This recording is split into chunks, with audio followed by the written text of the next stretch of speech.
Hello, everyone. Today, we are going to discuss Semester 3 Computer Science Breville Analog and Digital Electronics. This subject is the backbone of computer science and helps students connect theory with real-world electronics.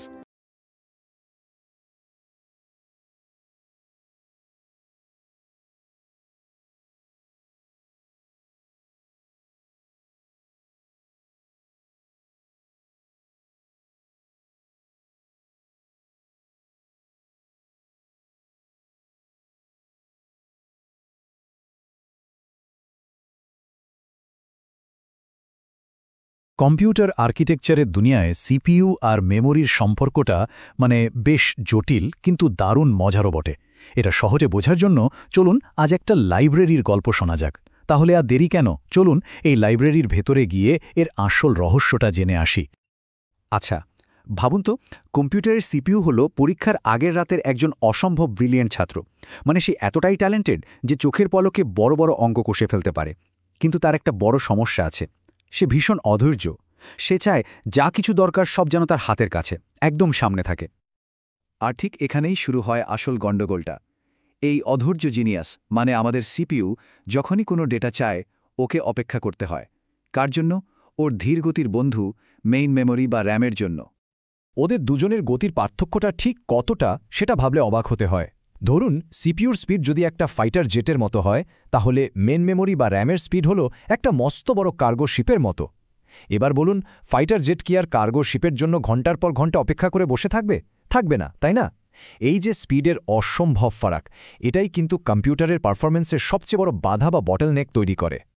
আর এই ছাত্র CPU আর library memory, এদের মধ্যে data যাতায়াতের যে রাস্তাটা, technically ওটাকেই আমরা বলি data path. এখন এই রাস্তাটা যদি খুব সরু আর লম্বা হয়, তাহলে তো আমাদের জিনিয়াস ছাত্রটিকে সবসময় ডেটার জন্য হাঁ করে বসে থাকতে হবে। তাই ডেটা পাথ যত চওড়া আর ফাস্ট হবে, ডেটা তত তাড়াতাড়ি আসবে। তাহলে মূল প্রশ্নটা হলো, এই গতি আর আকারের লড়াইয়ে আসল সমস্যাটা ঠিক কোথায় লুকিয়ে আছে? তো এই অধৈর্য ছাত্রের সমস্যার সমাধানটা কি? সমাধানটা কিন্তু দারুণ ইন্টারেস্টিং।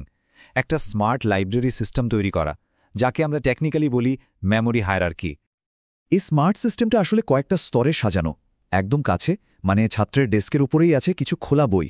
এগুলো হলো সিপিইউ রেজিস্টার্স, সবচেয়ে দ্রুত। ডেস্কের ঠিক পাশেই রয়েছে একটা ছোট্ট পার্সোনাল বুকশেলফ, যেখানে সবচেয়ে দরকারি বইগুলো রাখা আছে। এটাই হলো ক্যাশ মেমোরি। এরপরে আসছে পুরো লাইব্রেরির ফ্লোরটা, আমাদের মেইন মেমোরি বা র্যাম, যেটা বেশ বড় কিন্তু একটু দূরে।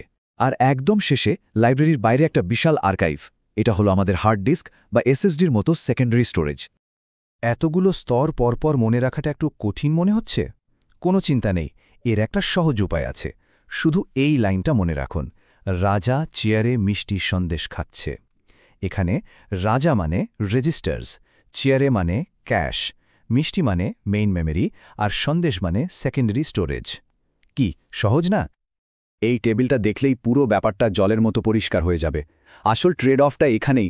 আমরা ছাত্র বা সিপিইউ থেকে যত দূরে যাচ্ছি, মেমোরির সাইজ বাড়ছে, দাম কমছে, কিন্তু স্পিডও অনেক কমে যাচ্ছে। দেখুন, রেজিস্টার সবচেয়ে ফাস্ট আর দামি, কিন্তু আকারে একদম ছোট। আর অন্যদিকে সেকেন্ডারি স্টোরেজ সবচেয়ে সস্তা আর বিশাল, কিন্তু স্পিডের দিক থেকে একেবারে কচ্ছপের মতো। তাহলে এই মেমোরি হায়ারার্কির মূল নীতিটা আসলে কি? আসলে পুরো সিস্টেমটা টিকে আছে একটা ব্যালেন্সের উপর, গতি, আকার আর দামের মধ্যে একটা দারুণ ভারসাম্য। বেশ, এবার চলুন একটু ভেতরের দিকে তাকাই। আমাদের লাইব্রেরির এই যে বুকশেলফ আর ফ্লোর, এগুলো কি দিয়ে তৈরি? এখানে মূলত দু ধরনের প্রযুক্তি ব্যবহার করা হয়, স্ট্যাটিক আর ডাইনামিক মেমোরি। স্র্যাম বা স্ট্যাটিক র্যাম হল, ধরুন একটা দামি পার্মানেন্ট কালিতে ছাপা বইয়ের মতো। এটা অনেকগুলো ট্রানজিস্টর দিয়ে তৈরি বলে যতক্ষণ পাওয়ার অন থাকে ততক্ষণ ডেটা ধরে রাখে।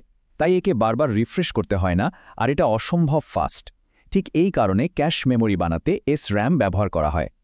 আর DRAM বা ডাইনামিক র্যাম হলো এমন একটা বই যার কালি একটু পরই আবছা হয়ে যায়, কারণ এটা মাত্র একটা ট্রানজিস্টর আর একটা ক্যাপাসিটর দিয়ে তৈরি, আর ক্যাপাসিটরের চার্জটা লিক করতে থাকে, তাই ওকে বারবার রিফ্রেশ করতে হয়।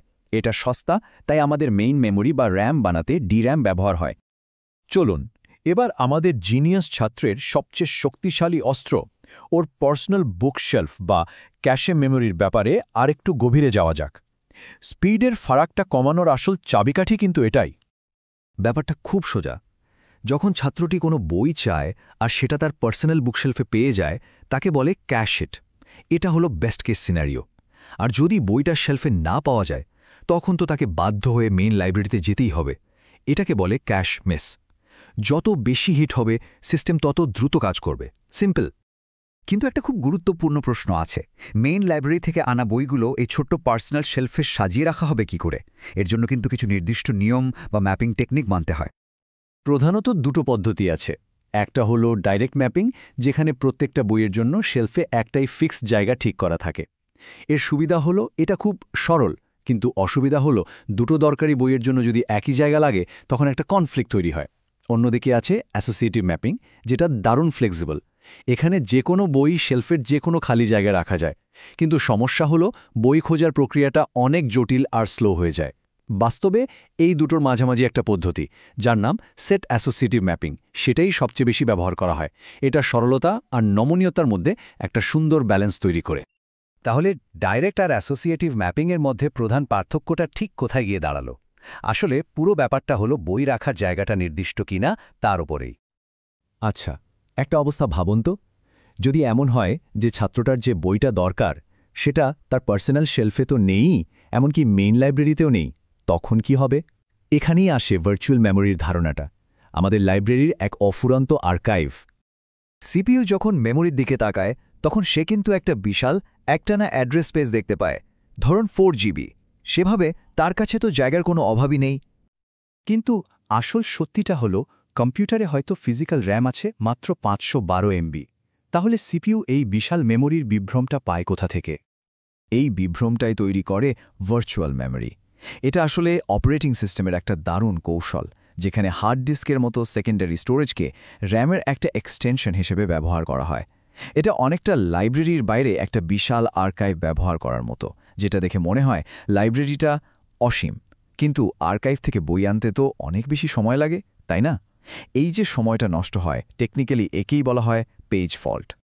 এখন প্রশ্ন হল, সিপিইউ কি করে জানবে কোন ডেটাটা র্যামে আছে আর কোনটা হার্ড ডিস্কে?